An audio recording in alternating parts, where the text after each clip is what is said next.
श्री गणेशाय नमः। ओम नमः शिवाय। हरे कृष्णा। कान्हा जी की कृपा आप सभी पर बनी रहे। आपका दिन शुभ और मंगलमय हो। आज मार्गशीर्ष मास की अमावस्या तिथि है और दिन शनिवार है।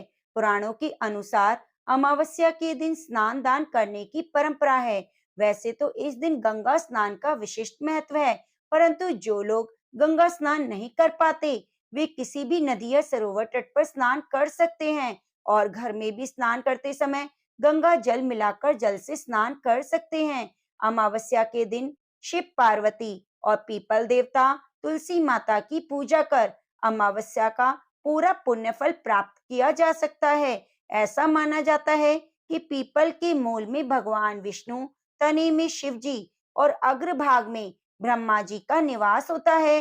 अतः इस दिन पीपल के पूजन से सौभाग्य की वृद्धि होती है। माना जाता है कि इस दिन पितरों को जल देने से उन्हें तृप्ति मिलती है और पितरों के निमित्त इस दिन दान पुण्य किया जाता है। अमावस्या के दिन पीपल की परिक्रमा करने का विधान है। उसके बाद गरीबों को भोजन कराया जाता है। महाभारत काल से ही अमावस्या, विशेषकर सोमवती अमावस्या पर तीर्थ स्थलों पर पिंड दान करने का विशेष महत्व है। अमावस्या के दिन तुलसी माता की भी परिक्रमा जरूर करनी चाहिए और इस दिन सूर्य नारायण को जल देने से दरिद्रता दूर हो जाती है।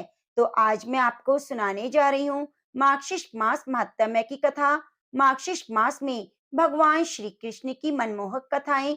साथ ही आज सुनेंगे अमावस्या के अवसर पर भगवत गीता का पाठ और महात्म्य। साथ ही पितरों के निमित्त अमावस्या की पवित्र पुण्यदायी कथा। तो प्रिय भक्तों, आप कथाओं को पूरा पूरा जरूर सुनिए, जिससे आपको एक ही कथा में संपूर्ण पुण्य फल की प्राप्ति हो सके। कथा सुनाने से पहले आपसे निवेदन है कि आप वीडियो को लाइक करके कमेंट बॉक्स में जय श्री राधे कृष्णा जरूर जरूर लिखिए। अपना आशीर्वाद हमें जरूर प्रदान कीजिए, जिससे हम आपके लिए नित्य नियम कथाएं ला सकें। तो आइए भगवान श्री गणेश के चरणों का ध्यान करते हुए सबसे पहले सुनते हैं आज गणेश भगवान की एक छोटी सी कहानी। भगवान गणेश ने गजानन का अवतार क्यों लिया? एक समय की बात है, कुबेर माता पार्वती और शिवजी से मिलने के लिए कैलाश पर्वत पर गए।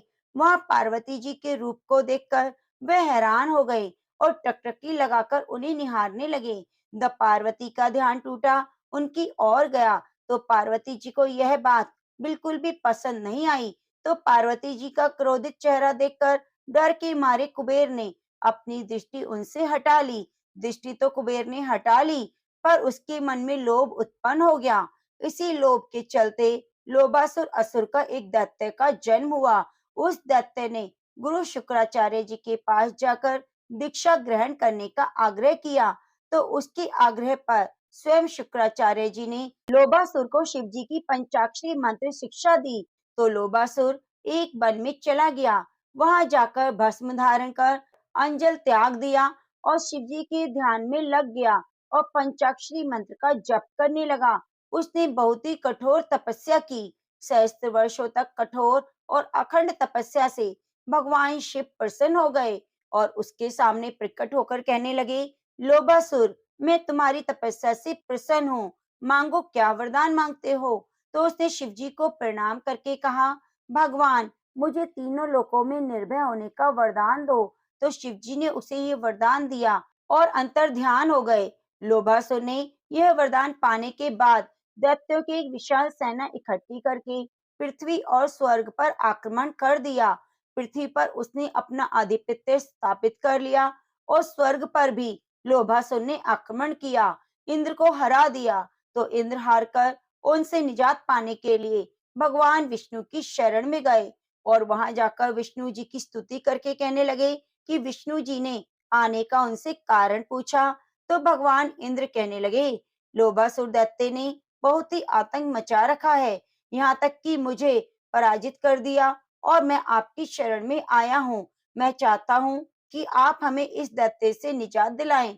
तो इंद्र के कहने पर भगवान विष्णु ने लोभासुर के साथ युद्ध तो किया, लेकिन उसे हरा नहीं सके, क्योंकि उसे तो भगवान शिव से वरदान प्राप्त था तो श्रीहरि पराजित हो गए। श्रीहरि को पराजित हुआ देखकर लोभासुर को अहंकार और अधिक बढ़ गया। अपने अहंकार के चलते उसने शिव जी को भी कैलाश छोड़ने के लिए कह दिया और कहा कि अगर उन्होंने कैलाश नहीं छोड़ा तो मजबूरन उन्हें युद्ध करना पड़ेगा। उस दैत्य को वरदान भी भगवान भोले शंकर ने ही दिया था। तो भोले शंकर तो द्विधा में आ गए कि अब क्या किया जाए। तो ये विवश होकर कैलाश से गणेश जी के पास पहुंचे। उधर देवताओं को भी मुनि ने सलाह दी कि तुम गणेश जी का पूजन करो। सभी देवगण गणेश जी की उपासना करने लगे और देवगण की उपासना से गणेश जी बहुत प्रसन्न हुए और गजानन का अवतार लिया। सभी देवताओं को वचन दिया कि वे लोभासुर से उन्हें मुक्ति दिलाएंगे। शंकर जी ने लोभासुर को यह संदेश दिया और कहा कि मेरे वरदान के चलते तुम्हें कुछ नहीं हो सकता, लेकिन गणेश जी ने तुम्हारा अंत करने के लिए गजानन का अवतार लिया है। अतः तुम जिंदा रहना चाहते हो तो गजानन की शरण में चले जाओ और अपनी जीवन शांति से बिताओ, वरना अनर्थ हो जाएगा। अगर तुम नहीं माने तो युद्ध के लिए तैयार हो जाओ। लोभासुर ने गुरु शुक्राचार्य जी को गजानन के बारे में बताया। लोभासुर की बात सुनकर गुरु शुक्राचार्य ने कहा कि गणेश जी तो आज तक कोई हरा ही नहीं पाया। तब गणेश जी ने तुम्हारा विनाश करने के लिए गजानन का अवतार लिया है, तो तुम्हें तनिक भी देरी नहीं करनी चाहिए। जितनी जल्दी हो सके गजानन की शरण में चले जाओ। तो अपने गुरु शुक्राचार्य की बात सुनकर लोभासुर ने गजानन की महिमा को समझा और गजानन की शरणागत होकर अपनी पराजय स्वीकार कर ली। तो प्रेम से बोलो गणेश भगवान की जय। अब आइए सुनते हैं कृष्ण भगवान की मनमोहक कथा। तो प्रेम से बोलिए जय श्री गणेश। एक समय की बात है, एक नगर की राजा ने एक घोषणा करवा दी कि जब कल मेरे महल का मुख्य दरवाजा खोला जाएगा, तब जिस मनुष्य ने जिस भी वस्तु को हाथ लगा दिया वह वस्तु उसी की हो जाएगी। बस इस घोषणा को सुनते ही सभी नगर निवासी रात को ही महल के दरवाजे पर बैठ गए और सुबह होने का इंतजार करने लगे। सब लोग आपस में बातचीत करने लगे कि मैं उस वस्तु को हाथ लगाऊंगा, मैं उस वस्तु को हाथ लगाऊंगा। कुछ लोग कहने लगे मैं तो सोने को हाथ लगाऊंगा, तो कुछ लोग कहने लगे मैं तो कीमती जेवरातों को हाथ लगाऊंगा। कुछ लोग घोड़ों के शौकीन थे, तो कोई कहने लगा मैं तो घोड़ों को हाथ लगाऊंगा। कुछ लोग हाथियों के शौकीन थे, तो कहने लगे हम तो हाथियों को हाथ लगाएंगे। तो कुछ लोग कहने लगे कि हम तो गौओं को हाथ लगाएंगे। कुछ लोग कह रहे थे कि राजा की रानियां बड़ी सुंदर हैं, मैं राजा की रानियों को हाथ लगाऊंगा।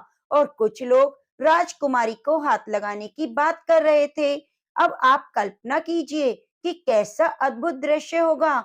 वो उसी समय महल का दरवाजा खुला और सभी लोग अपनी अपनी मनपसंद वस्तु को हाथ लगाने के लिए दौड़ पड़े। सबको बस एक ही बात की जल्दी थी कि पहले मैं अपनी मनपसंद वस्तु को हाथ लगा दूं कि वह वस्तु हमेशा के लिए मेरी हो जाए। और सबके मन में डर भी था कि कहीं मुझसे पहले कोई दूसरा मेरी मनपसंद वस्तु को हाथ ना लगा दे।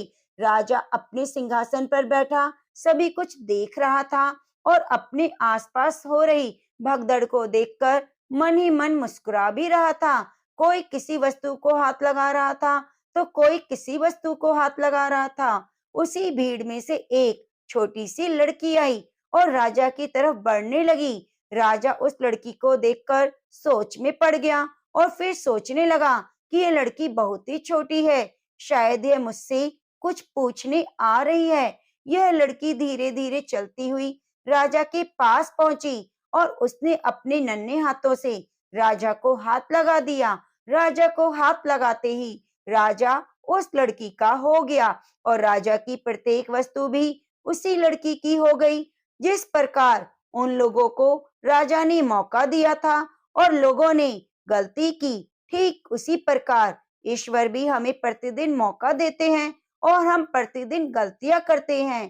प्रिय भक्तों, हम ईश्वर को हाथ लगाने या पाने की बजाय ईश्वर की बनाई हुई संसारी वस्तुओं की कामना करते हैं और उन्हें प्राप्त करने के लिए प्रयत्न करते हैं। पर कभी भी हम इस बात पर विचार नहीं करते कि यदि ईश्वर हमारे हो गए तो उनकी बनाई हुई प्रत्येक वस्तु भी हमारी हो जाएगी। ईश्वर बिल्कुल माँ की तरह है।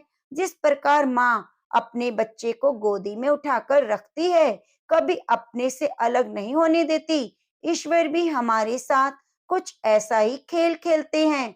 जब कोई बच्चा अपनी माँ को छोड़कर दूसरे खिलौने के साथ खेलना शुरू कर देता है, तो माँ उसे उन खिलौनों के खेल में लगाकर अपने अन्य काम में लग जाती है।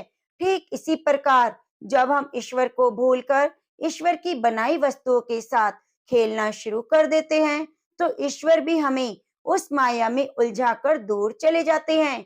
पर कुछ बुद्धिमान मनुष्य ईश्वर की माया में ना उलझकर ईश्वर में ही रमण करते हैं और उस परम तत्व में मिल जाते हैं। फिर उनमें, ईश्वर में कोई भेद नहीं रह जाता। हरे कृष्णा। अब आइए सुनते हैं राधा कृष्ण की बड़ी ही पवित्र कथा। आशा करूंगी कि आपको हमारे द्वारा सुनाई गई कथाएं पसंद आ रही होंगी, और अगर आपको कथाएं पसंद है तो कृपया कमेंट बॉक्स में जय श्री कृष्ण राधे राधे जरूर जरूर लिखिए। सुदामा ने एक बार श्री कृष्ण से पूछा, कान्हा जी, मैं आपकी माया के दर्शन करना चाहता हूँ, कैसी होती है? श्री कृष्ण ने सुदामा को टालना चाहा, लेकिन जब सुदामा जिद करने लगे, तब श्री कृष्ण कहने लगे, अच्छा, कभी वक्त आएगा तो जरूर बताऊंगा। फिर एक दिन श्री कृष्ण ने सुदामा से कहा, सुदामा, आओ गोमती में स्नान करने चलते हैं। अब दोनों गोमती नदी के तट पर वस्त्र उतारे और दोनों नदी में उतर गए। श्री कृष्ण तो स्नान करके तट पर लौट आए और पीतांबर पहनने लगे। उधर सुदामा ने देखा कि कृष्ण तो तट पर चले गए, मैं एक और डुबकी लगा लेता हूँ। और जैसे ही सुदामा ने एक डुबकी और लगाई, सुदामा को लगा कि मानो गोमती में बाढ़ आ गई हो और वह बहे जा रहा है। सुदामा जैसे तैसे घाट के किनारे रुके, घाट पर चढ़े, घूमते घूमते गांव के पास आ गए।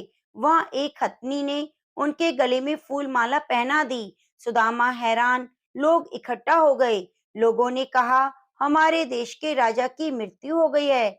हमारा नियम है कि राजा की मृत्यु के बाद हथनी जिस भी व्यक्ति के गले में माला पहना देगी, वही हमारा राजा हो जाता है। और हथनी ने आपके गले में माला पहनाई है, इसलिए आप हमारे राजा हैं। सुदामा हैरान हुआ, मैं राजा बन गया और फिर एक राजकन्या के साथ उनका विवाह भी हो गया, पुत्र पैदा हो गए। एक दिन सुदामा की पत्नी बीमार पड़ गई, आखिर में मर गई। सुदामा दुख से रोने लगे। उनकी पत्नी जो मर गई थी, जिन्हें वे बहुत चाहते थे, बहुत सुंदर थी, सुशील थी, वह पत्नी मर गई। इस कारण सुदामा बहुत दुखी हुए। लोग इकट्ठा हो गए। उन्होंने सुदामा से कहा कि आप रोइए मत, आप हमारे राजा हैं, लेकिन जहाँ पर आपकी रानी गई है, वही आपको भी जाना होगा। यह तो मायापुरी का नियम है। आपकी पत्नी को चिता में अग्नि दी जाएगी और आपको भी अपनी पत्नी की चिता में प्रवेश करना होगा। आपको भी अपनी पत्नी के साथ जाना होगा। यह सुनते ही सुदामा की सांस रुक गई। डर के मारे हाथ पांव फूल गए। मेरी पत्नी की मृत्यु हुई है, मेरी तो नहीं हुई, भला फिर मैं क्यों मरूं? ये कैसा नियम है? सुदामा अब अपनी पत्नी की मृत्यु को भूल गए, उस दुख को भी भूल गए। उसका रोना बंद हो गया। अब वह अपनी ही चिंता करने लगे। कहने लगे, भाई, मैं तो मायापुरी का वासी नहीं हूँ, मुझ पर आपकी नगरी का कानून लागू नहीं होता, मुझे क्यों जलाना होगा? लोग नहीं माने। कहने लगे, अपनी पत्नी के साथ आपको भी चिता में जलना होगा, मगर यहाँ का नियम है। लोगों की बात सुनकर सुदामा ने कहा, अच्छा भाई, चिता जलने से पहले मुझे स्नान कर लेने दो। पहले तो लोग नहीं माने, लेकिन जब सुदामा ने बहुत अनुनय विनय की, तो फिर उनकी बात को मान लिया गया और उन्होंने कुछ हथियारबंद लोगों की ड्यूटी वहां पर लगा दी कि सुदामा को स्नान करने दो, देखना कहीं भाग ना जाए। अब रह रहकर सुदामा डर के मारे रो उठे। सुदामा इतना डर गए कि उनके हाथ पैर कांपने लगे।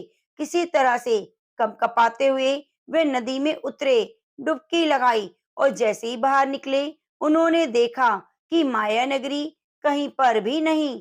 किनारे पर तो कृष्ण अभी तक अपना पीतांबर पहन रहे हैं और इधर वो एक दुनिया घूम आए, मौत के मुंह से बचकर निकलते हैं।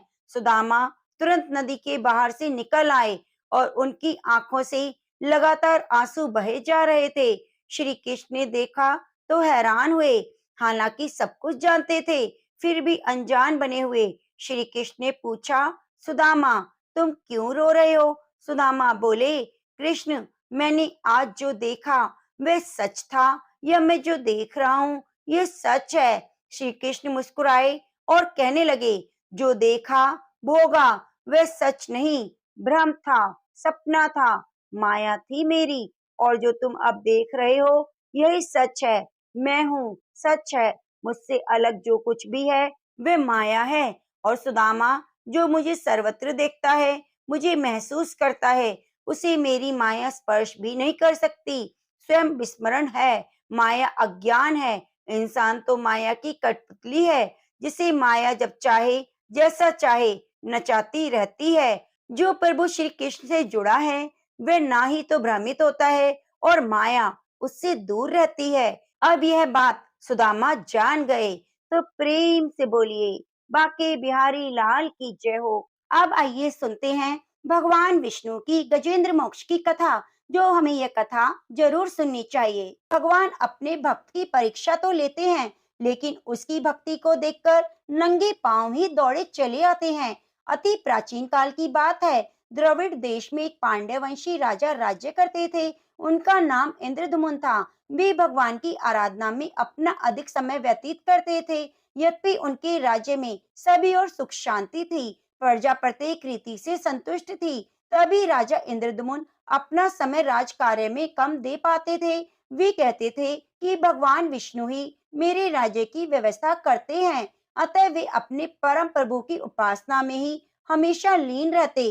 राजा इंद्रदुमन के मन में आराध्य आराधना की लालसा दिन प्रतिदिन बढ़ती जा रही थी। इस कारण वे राज्य को त्याग कर मलय पर्वत पर रहने लगे। उनका वेश तपस्वियों जैसा था। सिर के बाल बढ़कर जटा के रूप में हो गए। वे निरंतर परब्रह्म परमात्मा की आराधना में तल्लीन रहते। उनके मन और प्राण भी श्री हरि के चरण कमलों में मधुकर बने रहते।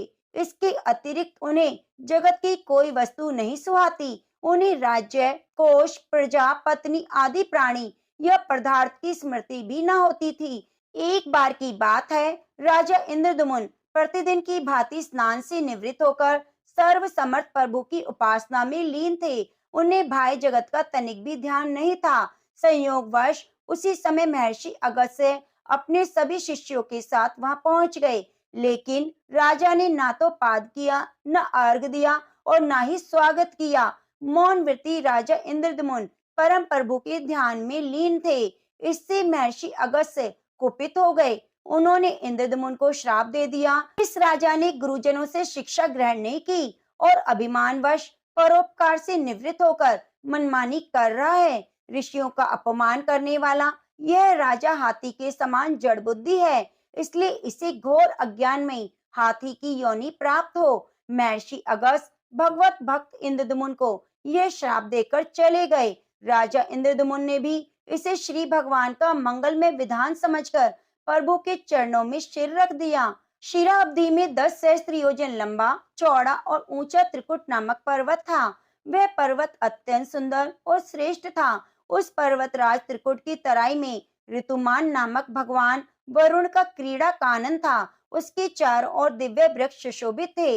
वे वृक्ष सदा पुष्पों और फूलों से लदे रहते थे। उसी क्रीड़ा कानन ऋतुमान के समीप पर्वत श्रेष्ठ त्रिकुट के गहन वन में हथिनियों के साथ अत्यंत शक्तिशाली और अमित पराक्रमी गजेंद्र रहता था। एक बार की बात है, गजेंद्र अपने साथियों सहित प्यास की तीव्रता से व्याकुल हो गया। वह कमल की गंध से सुगंधित वायु को सूंघकर एक विशाल सरोवर के तट पर जा पहुंचा। गजेंद्र ने उस सरोवर के निर्मल, शीतल और मीठे जल में प्रवेश किया।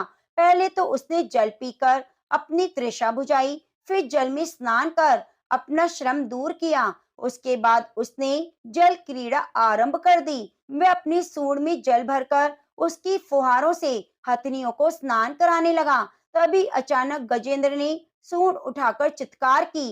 पता नहीं किधर से एक मगर ने आकर उसका पैर पकड़ लिया। गजेंद्र ने अपना पैर छुड़ाने के लिए पूरी शक्ति लगाई, परंतु उसका वश नहीं चला, पैर नहीं छूटा। अपने स्वामी गजेंद्र को ग्रहग्रस्त देखकर हथिनिया कलब और अत्यंत व्याकुल हो गई। वे सूंड उठाकर चिंगाड़ने और गजेंद्र को बचाने के लिए सरोवर के भीतर बाहर दौड़ने लगी। उन्होंने पूरी चेष्टा की, लेकिन सफल नहीं हुए। उसी समय महर्षि अगस्त्य के श्राप से राजा इंद्रद्युम्न गजेंद्र हो गए थे और गंधर्व श्रेष्ठ हुहु महर्षि देवल के श्राप से ग्रह हो गए थे। वे भी अत्यंत पराक्रमी थे। संघर्ष चलता रहा। गजेंद्र स्वयं को बाहर खींचता रहा और ग्रह गजेंद्र को भीतर खींचता। सरोवर का निर्मल जल गंदला हो गया था। कमल दल शत विषक्त हो गए। जल जंतु व्याकुल हो उठे। गजेंद्र और ग्रह का संघर्ष एक सहस्त्र वर्ष तक चलता रहा। दोनों जीवित रहे। यह दृश्य देखकर देवगण चकित हो गए। अंततः गजेंद्र का शरीर स्थिर हो गया। उसके शरीर में शक्ति और मन में उत्साह नहीं रहा, परंतु जलचर होने के कारण ग्रह की शक्ति में कोई कमी नहीं आई। उसकी शक्ति बढ़ गई। वह नवीन उत्साह से अधिक शक्ति लगाकर गजेंद्र को खींचने लगा। असमर्थ गजेंद्र के प्राण संकट में पड़ गए। उसकी शक्ति और पराक्रम का अहंकार चूर चूर हो गया। वह पूर्णतया निराश हो गया, किंतु पूर्व जन्म की निरंतर भगवत आराधना के फलस्वरूप उसे भगवत स्मृति हो आई। उसने निश्चय किया कि मैं कराल काल के भय से चराचर प्राणियों के शरण सर्व समर्थ प्रभु की शरण ग्रहण करता हूँ। इस निश्चय के साथ गजेंद्र मन में एकाग्र कर पूर्व जन्म में सीखे श्रेष्ठ स्तोत्र द्वारा परम प्रभु की स्तुति करने लगा। गजेंद्र की स्तुति सुनकर भगवान विष्णु प्रकट हो गए और गजेंद्र को पीड़ित देखकर भगवान विष्णु गरुड़ पर आरूढ़ होकर अत्यंत शीघ्रता से उक्त सरोवर के तट पर पहुंचे। जब जीवन से निराश और पीड़ा से छटपटाते गजेंद्र ने हाथ में चक्र लिए गरुड़ भगवान विष्णु को तीव्रता से अपनी ओर आते देखा, तो उसने कमल का एक सुंदर पुष्प अपनी सूंड में लेकर ऊपर उठाया और बड़े कष्ट से कहा, नारायण जगत गुरु भगवान, आपको नमस्कार है। गजेंद्र को अत्यंत पीड़ित देखकर भगवान विष्णु गरुड़ की पीठ से कूद पड़े और गजेंद्र के साथ ग्रह को भी सरोवर के बाहर खींच लाए और तुरंत अपने तीक्ष्ण चक्र से ग्रह की मुंह फाड़कर गजेंद्र को मुक्त कर दिया। ब्रह्म आदि देवगण श्री हरि की प्रशंसा करते हुए उनके ऊपर फूलों की वृष्टि करने लगे। सिद्ध और महर्षि पर ब्रह्म भगवान विष्णु का गुणगान करने लगे। ग्रह दिव्य शरीरधारी हो गया। उसने विष्णु जी के चरणों में सिर रखकर प्रणाम किया और भगवान विष्णु के गुणों की प्रशंसा करने लगे। भगवान विष्णु के मंगलमय वरद हस्त के स्पर्श से पाप मुक्त होकर अभिशप्त हुहु गंधर्व ने प्रभु की परिक्रमा की और उनके त्रिलोक्य वंदित चरण कमलों में प्रणाम कर अपने लोक को चला गया। भगवान विष्णु ने गजेंद्र का उद्धार कर उसे अपना पार्षद बना लिया। गंधर्व सिद्ध और देवगण उनकी लीला का गान करने लगे। गजेंद्र की स्तुति से प्रसन्न होकर भगवान विष्णु ने सबके समक्ष कहा, प्यारे गजेंद्र, जो लोग ब्रह्म मुहूर्त में उठकर तुम्हारी की हुई स्तुति से मेरा स्तवन करेंगे, उन्हें मैं मृत्यु के समय निर्मल बुद्धि प्रदान करूंगा। यह कहकर भगवान विष्णु ने पार्षद रूप में गजेंद्र को साथ लिया और गरुड़ पर सवार होकर अपने दिव्य धाम को चले गए। तो प्रेम से बोलिए लक्ष्मी नारायण भगवान की जय। अब आइए सुनते हैं मार्गशीर्ष मास की आगे की कथा। हरे कृष्णा। आपने पिछले अध्याय में सुना था कि किस प्रकार अनेक असुर बार बार गोकुल में आ रहे थे और इसलिए नंद महाराज ने अपने नगर में रह रहे वृद्ध जनों के परामर्श से गोकुल से वृंदावन में स्थापित होना निर्णय लिया और सभी गोकुलवासी अपने अपने साथ सामान के साथ वृंदावन पहुंच गए। जब वहां पर उन्हें कोई रहने के लिए स्थान नहीं दिखाई दिया, तो भगवान श्री कृष्ण ने उनसे यही कहा कि आज हम रात्रि में विश्राम करेंगे और सभी देवताओं से प्रार्थना की कि इस प्रकार गोकुलवासी बाहर ही सो रहे हैं और रात्रि में विश्वकर्मा जी ने संपूर्ण वृंदावन नगरी की स्थापना कर दी। तो आपने वृंदावन का संपूर्ण महात्म्य सुना। अगर आपने वृंदावन का संपूर्ण महात्म्य नहीं सुना, तो कृपया पिछले अध्याय को जरूर जरूर सुनिए, क्योंकि ये बहुत ही पुण्यदायी है। अब आइए आगे की कथा को सुनते हैं। जब नारद मुनि ने वृंदावन की स्थापना के विषय में सुना, तो उनके मन में एक और जिज्ञासा हुई। नारद मुनि ने ऋषि नारायण से पूछा, हे भगवान, भारतवर्ष में इस कानन यानी कि इस वन का नाम वृंदावन क्यों पड़ा? इसकी उत्पत्ति और संज्ञा क्या है? आप तो सर्वज्ञ हैं, सब कुछ जानते हैं, कृपया मुझे इस विषय में बताइए। नारद जी का प्रश्न सुनकर भगवान नारायण ने कहा, हे नारद, ये सबसे पहले सतयुग की बात है। उस समय राजा केदार 7 द्वीपों के महारथी अधिपति राजा थे। वे सदैव सत्य और धर्म में परायण रहते थे। अपनी स्त्रियों और पुत्र पौत्रों के साथ आनंद पूर्वक जीवन व्यतीत करते। वे अत्यंत धार्मिक थे और अपनी प्रजा का अपनी संतान की तरह पालन पोषण किया करते। उन्होंने 100 यज्ञ किए थे, लेकिन फिर भी कभी भी इंद्र पाने की इच्छा न की, क्योंकि वे भगवान के शुद्ध भक्त थे। अनेक प्रकार के पुण्य कर्म करके दान देते, ब्राह्मणों की सेवा पूजा करते, भोजन कराते। इस प्रकार सब कुछ करने के बाद भी उनका फल स्वयं नहीं लेना चाहते थे। उनका सारा नित्य कार्य भगवान श्री कृष्ण की प्रसन्नता के लिए हुआ करता। हे देवर्षि नारद, राजा केदार के समान और कोई राजा ना तो हुआ है और ना होगा। उन्होंने अपनी अत्यंत सुंदर त्रिभुवन मोहिनी पत्नी और राज्य की रक्षा का भार अपने पुत्रों पर रख दिया और फिर शव्य मुनि के उपदेश से तपस्या के लिए वन में चले गए। वे भगवान श्री कृष्ण के अनन्य भक्त थे और सदैव उन्हीं का चिंतन करते। भगवान श्री हरि का सुदर्शन चक्र उस राजा की रक्षा के लिए सदैव तत्पर रहता। उन्होंने चिरकाल तक तपस्या करने के बाद अंत में भगवान श्री कृष्ण के धाम गोलोक वृंदावन को प्राप्त किया और उन्हीं के नाम से केदार तीर्थ प्रसिद्ध हुआ। और यही कारण है कि आज भी केदारनाथ में मरने वाले प्राणी को तत्काल मुक्ति मिल जाती है। ऐसे महान राजा की एक कन्या थी, जिसका नाम था वृंदा, और वह स्वयं देवी लक्ष्मी का अंश थी। उसने योग शास्त्र में निपुण होने के कारण किसी को भी अपना पुरुष या पति नहीं बनाया। महर्षि दुर्वासा ने उसे परम दुर्लभ श्री हरि का मंत्र दिया और वह अपना घर त्याग कर तपस्या के लिए वन में चली गई। उसने 60,000 वर्षों तक निर्जन वन में तपस्या की। उसके बाद उसके सामने भक्त वत्सल भगवान श्री कृष्ण प्रकट हुए और भगवान श्री कृष्ण ने प्रसन्न मुख से उससे कहा, हे देवी, तुम्हारी तपस्या से मैं बहुत प्रसन्न हूँ। मांगो, जो वर मांगना चाहती हो तुम मांग सकती हो। उस समय अत्यंत सुंदर विग्रह वाले राधिका कांत भगवान को देखकर वृंदा तुरंत बोल उठी, हे प्रभु, आप मेरे पति बन जाइए। और भगवान ने कहा, तथास्तु। यह कहकर भगवान ने उसकी प्रार्थना स्वीकार कर ली और भगवान श्री कृष्ण के साथ वृंदा भी गोलोक में गई। वहां श्री राधिका के समान ही श्रेष्ठ सौभाग्यशालिनी गोपी बनी वृंदा ने जिस स्थान पर तप किया था, उस स्थान का नाम वृंदावन हुआ। वृंदा ने जहाँ क्रीड़ा की, इसलिए वह स्थान वृंदावन कहलाया। हे देवर्षि नारद, अब आप वृंदावन से जुड़ा हुआ एक अन्य इतिहास सुनिए, जिससे इस कानन का नाम वृंदावन पड़ा। एक समय राजा कुशध्वज की 2 कन्याएं थीं। वे दोनों कन्याएं धर्म शास्त्र के ज्ञान में निपुण थी और उनके नाम थे तुलसी और वेदवती। भौतिक संसार, उसके सभी कार्यों से यह दोनों बहनें विरक्त थी। उन्हें उनमें कोई रस नहीं था। उनमें से वेदवती ने तपस्या करके परम पुरुष नारायण को प्राप्त किया।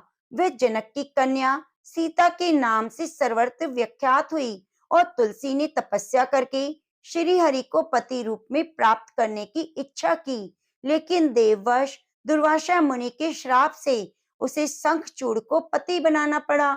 और उसके बाद परम मनोहर भगवान नारायण उन्हें प्राण वल्लभ पति के रूप में प्राप्त हुए। भगवान श्री हरि के श्राप से देवेश्वरी तुलसी वृक्ष रूप में प्रकट हुई और तुलसी के श्राप से भगवान श्री हरि शालिग्राम शिला बन गए। तभी से भगवान श्री हरि के वक्षस्थल पर तुलसी पत्र की अवस्था में वह सुंदरी तुलसी निरंतर निवास करती है। उस तुलसी ने भी इसी स्थान पर तपस्या की, इसलिए इसे वृंदावन कहते हैं। तुलसी और वृंदा समानार्थी शब्द हैं। अब मैं आपसे दूसरा एक उत्कृष्ट हेतु बता रहा हूँ, जिससे भारत का ये पुण्य क्षेत्र वृंदावन के नाम से प्रसिद्ध हुआ। श्रीमती राधा रानी के 16 नामों में से एक नाम वृंदा भी है, जो श्रुति में सुना गया। उस वृंदा नाम धारिणी राधिका और रमणीय क्रीड़ा वन है, इसलिए इस स्थान को वृंदावन कहा गया। पूर्व काल में श्री कृष्ण ने श्री राधा की प्रीति के लिए गोलोक में वृंदावन का निर्माण किया और उसके बाद उनकी क्रीड़ा के लिए प्रकट हुआ। यह वन उन प्राचीन नाम से वृंदावन कहलाने लगा। ऋषि नारायण ने इस प्रकार वृंदावन का संपूर्ण इतिहास उजागर किया और उसके बाद नारद मुनि ने कहा, हे जगत गुरु, श्री राधिका के 16 नाम कौन कौन से हैं? उन्हें सुनने के लिए मेरे मन में उत्कंठा है। मैंने सामवेद में वर्णित श्री राधा के सहस्त्र नाम सुने हैं, लेकिन इस समय मैं आपके मुख से 16 नामों को सुनना चाहता हूँ। हे प्रभु, क्या ये 16 नाम उन सहस्त्र नामों के अंतर्गत हैं या उनसे भिन्न हैं? कृपया आप मुझे बताइए, उनकी उत्पत्ति कैसे हुई यह भी बताइए। हे प्रभु, जगत माता श्री राधा के उन सर्व दुर्लभ पावन नामों को मैं सुनना चाहता हूँ। रासेश्वरी, रासवासिनी, रसिकेश्वरी, कृष्ण प्राणाधिका, कृष्ण प्रिया, कृष्ण स्वरूपिणी, कृष्ण बाम भाग संभुता, परमानंद स्वरूपिणी, कृष्णा वृंदावनी, वृंदा, वृंदावन विनोदिनी, चंद्रवल्ली, चंद्रकांता, शत्रु चंद्र प्रभाना। शब्द में धा का अर्थ है सिद्धि और यानी कि निर्वाण, और रा दान वाचक है, जो स्वयं मोक्ष प्रदान करने वाली है, वो राधा कही गई है। इनका रास मंडल में निवास स्थान है। ये समस्त रसिक देवियों की परमेश्वरी हैं, इसलिए महान विद्वान इन्हें रसिकेश्वरी कहते हैं। परम भगवान श्री कृष्ण के लिए ये प्राणों से भी अधिक प्रिय हैं। वे भगवान श्री कृष्ण की अत्यंत प्रिय कांता हैं।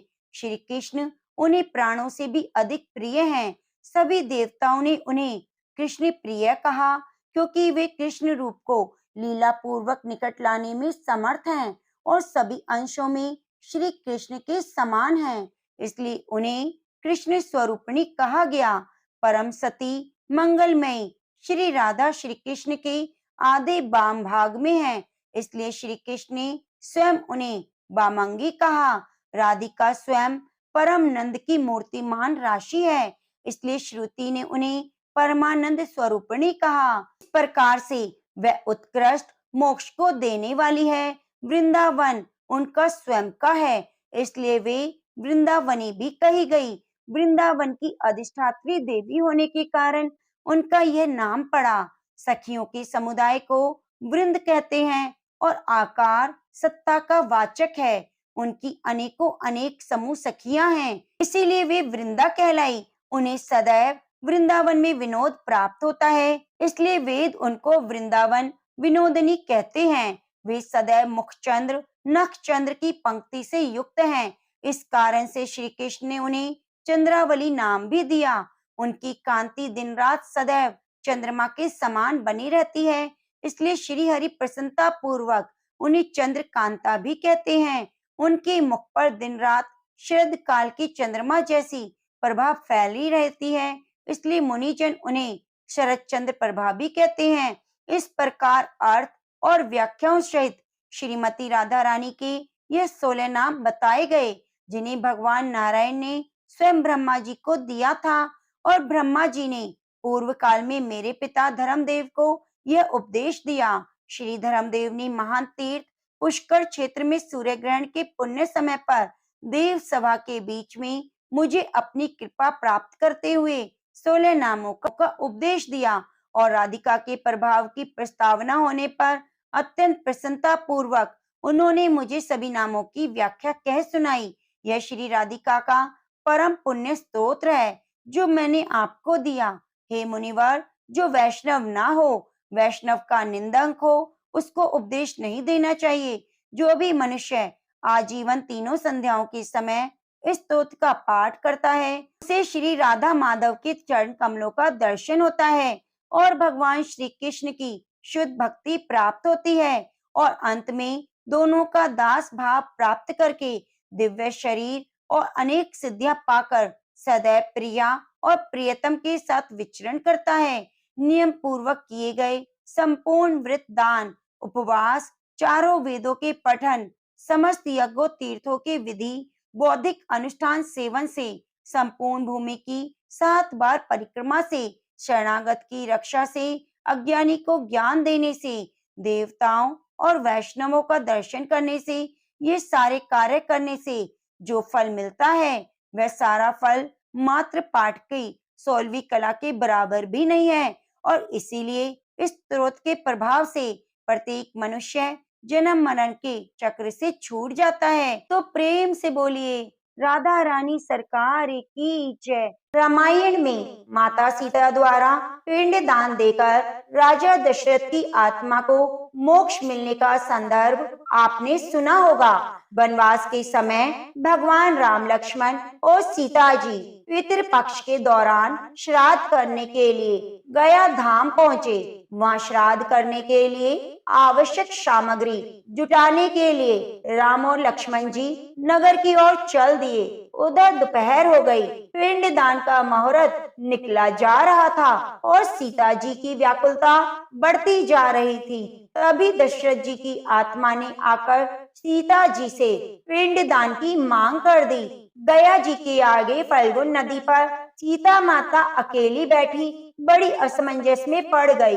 उन्होंने फल्गुन नदी के साथ बट वृक्ष, केतकी के फूल और गाय को साक्षी मानकर बालू का पिंड बनाकर स्वर्गीय राजा दशरथ के निमित्त पिंड दान दे दिया। थोड़ी देर बाद भगवान श्री राम और लक्ष्मण जी लौटे तो उन्होंने कहा कि समय निकल जाने के कारण मैंने स्वयं ही पिताजी का पिंडदान कर दिया। बिना सामग्री के पिंडदान कैसे हो सकता है? यह सोचकर भगवान श्री राम ने सीता जी से इस बात का प्रमाण मांगा। सीता जी कहने लगी, हे स्वामी, मैं बिल्कुल सत्य कह रही हूँ, मैंने पिंडदान कर दिया।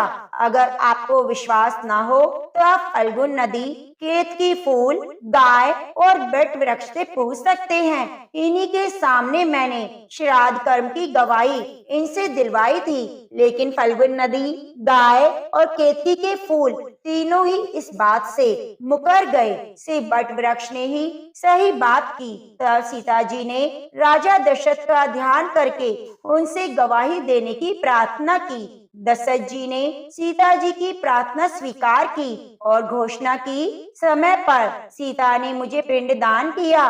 तब कहीं जाकर श्री राम जी आश्वस्त हुए, लेकिन तीनों गवाहों द्वारा झूठ बोलने पर सीता जी ने क्रोधित होकर उन्हें श्राप दे दिया कि फल्गुन नदी, जा तू सिर्फ नाम की नदी रहेगी, तुझ में पानी नहीं रहेगा। इस कारण आज भी गया जी में नदी सूखी रहती है। गाय को श्राप दिया कि तू पूजनीय होकर भी लोगों का झूठा खाएगी।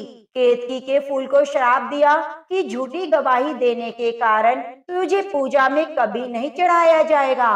बट वृक्ष को सीता जी का आशीर्वाद मिला, उसे लंबी आयु प्राप्त होगी और दूसरों को छाया प्रदान करेगा। पतिव्रता स्त्री तेरा ध्यान करके अपने पति की दीर्घायु की कामना करेगी। श्रीमद् भागवत गीता की 7वें अध्याय का श्रद्धा पूर्वक पठन अति ही विशेष पुण्यदायी होता है। श्राद्ध के महीने में श्रीमद् भागवत गीता के 7वें अध्याय को पढ़कर या सुनकर उसके फल को अपने पितरों को अर्पण करने से पितरों का आशीर्वाद प्राप्त होता है और भौतिक और आध्यात्मिक उन्नति में लाभ होता है। तो प्रिय भक्तजनों, आज की वीडियो में आप सुनेंगे श्रीमद् भागवत गीता के 7वें अध्याय का महात्म्य। भगवान शिव कहते हैं, पार्वती जी, अब मैं 7वें अध्याय का महात्म्य बतलाता हूँ, जिसे सुनकर कानों में अमृत राशि भर जाती है। पाटलिपुत्र नामक एक नगर है। जिसका गोपुर द्वार बहुत ही ऊंचा है। उस नगर में शंकुकर्ण नामक एक ब्राह्मण रहता था। उसने वैश्यवृत्ति का आश्रय लेकर बहुत धन कमाया, किंतु ना तो कभी पितरों का तर्पण किया और न देवताओं का पूजन ही किया। वह धन उपार्जन में तत्पर होकर राजाओं को ही भोज दिया करता था। एक समय की बात है, उस ब्राह्मण ने अपना चौथा विवाह करने के लिए पुत्रों और बंधुओं के साथ यात्रा की। मार्ग में आधी रात के समय जब वह सो रहा था, एक सर्प ने कहीं से आकर उसकी बाह में काट लिया। उसके काटते ही ऐसी अवस्था हो गई कि मणि, मंत्र और औषधि आदि से भी उसके शरीर की रक्षा असाध्य जान पड़ी। उसके बाद कुछ ही क्षणों में उसके प्राण पखेरु उड़ गए। फिर बहुत समय के बाद वह सर्प योनि में उत्पन्न हुआ। उसका चित्त धन की वासना में बंधा था। उसने पूर्व वृत्तांत को स्मरण करके सोचा, मैंने जो घर के बाहर करोड़ों की संख्या में अपना धन गाड़ के रखा हुआ है, उससे इन पुत्रों को वंचित करके स्वयं ही उसकी रक्षा करूंगा। एक दिन सांप की योनि से पीड़ित होकर पिता ने स्वप्न में अपने पुत्रों के समक्ष आकर अपना मनोभाव बताया। तब उसके निरंकुश पुत्रों ने सवेरे उठकर बड़े विस्मय के साथ एक दूसरे से स्वप्न की बातें कही। उनमें से मंझला पुत्र कुदाल हाथ में लिए घर से निकला और जहां उसके पिता सर्प योनि धारण करके रहते थे, उस स्थान पर गया। यद्यपि उसे धन के स्थान का ठीक ठीक पता नहीं था, तो भी उसने चिन्हों से उस ठीक निश्चय कर लिया और लोभ बुद्धि से वहां पहुंचकर बांबी को खोदना आरंभ किया। तब उस बांबी से बड़ा भयानक सांप प्रकट हुआ और बोला, ओ मूढ़, तू कौन है, किस लिए आया है, क्यों बिल खोद रहा है, अथवा किसने तुझे भेजा है, ये सारी बातें मेरे सामने बता। पुत्र बोला, मैं आपका पुत्र हूँ, मेरा नाम शिव है। मैं रात्रि में देखे हुए सपने से विस्मित होकर यह स्वर्ण लेने कौतूहल से आया हूँ।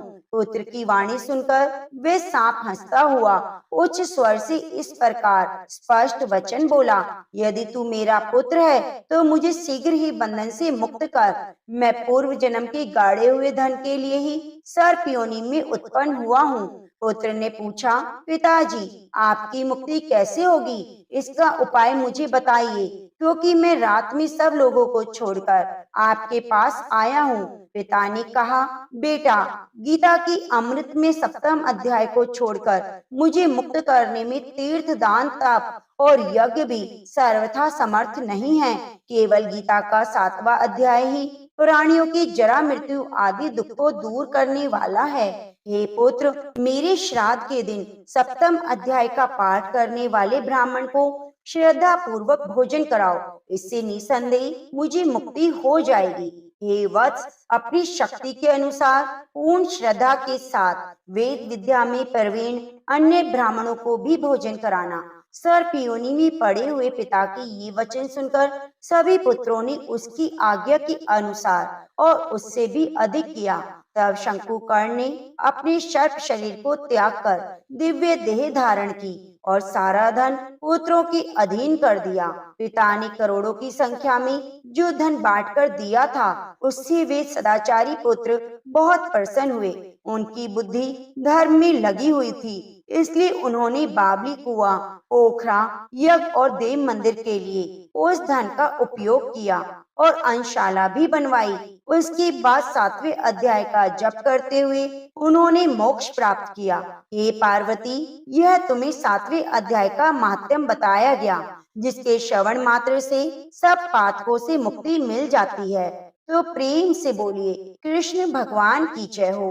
प्रिय भक्तजनों, अब आइए 7वें अध्याय का रसपान करते हैं। उसके उपरांत श्री कृष्ण भगवान बोले, हे पार्थ, तू मेरे अनन्य प्रेम से आसक्त हुआ मन वाला और अनन्य भाव से मेरे परायण होकर योग में लगा हुआ, मुझको संपूर्ण विभूति, बल, ऐश्वर्य आदि गुणों से युक्त, सबका आत्मरूप जिस प्रकार संशय रहित जानेगा, उसको सुन।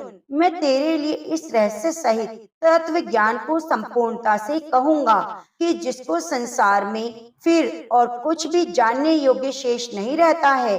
हजारों मनुष्यों में कोई ही मनुष्य मेरी प्राप्ति के लिए यत्न करता है और उन यत्न करने वाले योगियों में भी कोई ही पुरुष मेरे परायण हुआ मेरे से तत्व जानता है, अर्थात मर्म से जानता है। हे अर्जुन, पृथ्वी, जल, अग्नि, वायु और आकाश, मन, बुद्धि, अहंकार भी ऐसे ये 8 प्रकार से विभक्त हुई मेरी प्रकृति है। ये 8 प्रकार के भेदों वाली तो अपरा है, अर्थात मेरी जड़ प्रकृति है। और हे माँ बाहो, इससे दूसरी को मेरी जीव रूपा परा अर्थात चेतन प्रकृति जान कि जिससे ये संपूर्ण जगत धारण किया जाता है। हे अर्जुन, तू ऐसा समझ कि संपूर्ण भूत इन दोनों प्रकृतियों से ही उत्पत्ति वाले हैं और मैं संपूर्ण जगत की उत्पत्ति और प्रलय रूप हूँ, अर्थात संपूर्ण जगत का मूल कारण हूँ। इसलिए हे धनंजय, मेरे से सिवा किंचित मात्र भी दूसरी वस्तु नहीं है। यह संपूर्ण जगत सूत्र में सूत्र के मणियों के सदृश मेरे में गुथा हुआ है। हे अर्जुन, जल में मैं रस हूँ और चंद्रमा और सूर्य में प्रकाश हूँ। संपूर्ण वेदों में ओंकार हूँ और आकाश में शब्द और पुरुषों में पुरुषत्व हूँ। पृथ्वियों में पवित्र गंध, अग्नि में तेज हूँ। संपूर्ण भूतों में उनका जीवन हूँ जिससे वे जीते हैं। वह मैं तपस्वी हूँ और तपस्वियों में तप हूँ। हे अर्जुन, तू संपूर्ण भूतों का सनातन कारण मेरे को ही जान। मैं बुद्धिमानों की बुद्धि और तेजस्वियों का तेज हूँ। हे भरत श्रेष्ठ, मैं बलवानों की आसक्ति और कामनाओं से रहित बल और सामर्थ्य हूँ। सब भूतों में धर्म के अनुकूल अर्थात शास्त्र के अनुकूल काम हूँ और जो भी सत्व गुण से उत्पन्न होने वाले भाव हैं और जो रजोगुण से तथा तमोगुण से होने वाले भाव हैं, उन सबको तू मेरे से ही होने वाला जान। ऐसा जान, परंतु वास्तव में उनमें मैं और मेरे में वे नहीं हैं।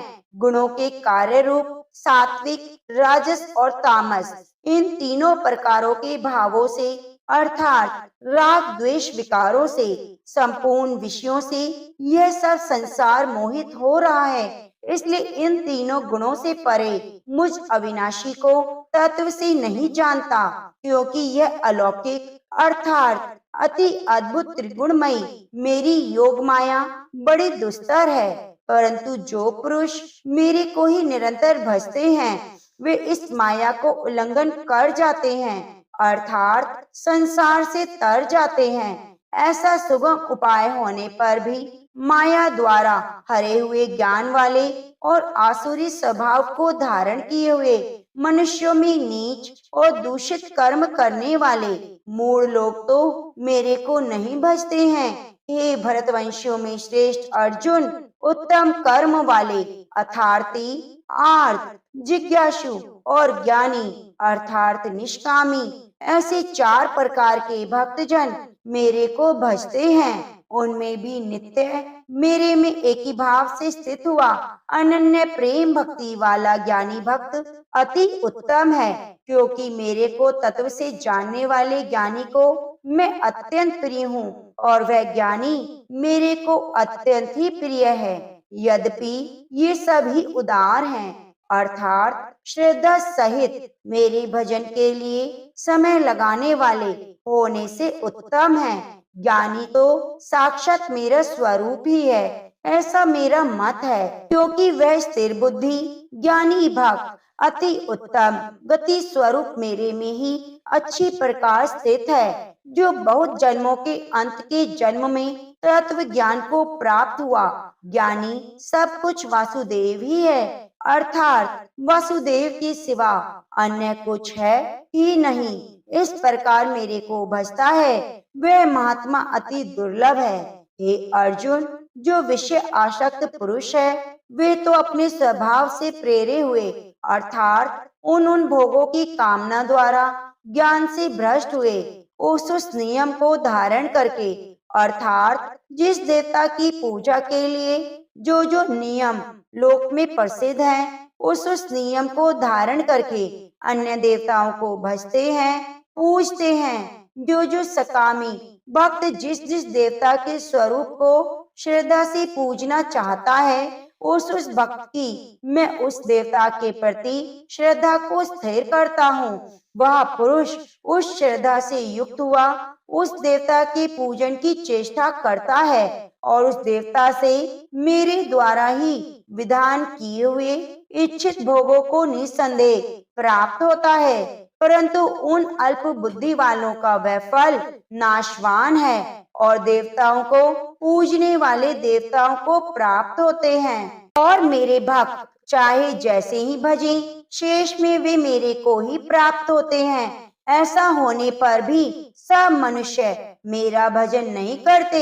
इसका कारण यह है कि बुद्धिहीन पुरुष मेरे अनुत्तम अर्थात जिससे उत्तम और कुछ भी नहीं ऐसे अविनाशी परम भाव को अर्थात अजन्मा अविनाशी हुआ भी अपनी माया से प्रकट होता हूँ, ऐसे प्रभाव को तत्व से न जानते हुए मन इंद्रियों से परे मुझ सच्चिदानंद घन परमात्मा को मनुष्य की भांति जन्म कर भक्ति भाव को प्राप्त हुआ मानते हैं। अपनी योग माया से छिपा हुआ मैं सबके प्रत्यक्ष नहीं होता, इसलिए यह अज्ञानी मनुष्य मुझ जन्म रहित अविनाशी परमात्मा को तत्व से नहीं जानता, अर्थात मेरे को जन्मने मरने वाला समझता है। हे अर्जुन, पूर्व में व्यतीत हुए और वर्तमान में स्थित और आगे होने वाले सब भूतों को मैं जानता हूँ, परंतु मेरे को कोई भी श्रद्धा भक्ति रहित पुरुष नहीं जानता, क्योंकि हे भरतवंशी अर्जुन, संसार में इच्छा और द्वेष से उत्पन्न हुए सुख दुख द्वंद्व रूप मोह से संपूर्ण प्राणी अज्ञानता से प्राप्त हो रहे हैं, परंतु निष्काम भाव से श्रेष्ठ कर्मों का आचरण करने वाले जिन पुरुषों का पाप नष्ट हो गया है, वे राग द्वेष द्वंद्व रूप मोह से मुक्त हुए और दृढ़ निश्चय वाले पुरुष मेरे को सब प्रकार से भजते हैं। जो मेरे शरण होकर जरा और मरण से छूटने के लिए यत्न करते हैं, वे पुरुष उस ब्रह्म को तथा संपूर्ण अध्यात्म को संपूर्ण कर्म को जानते हैं। जो पुरुष अधिभूत और अधिदेव के सहित अधियज्ञ के सहित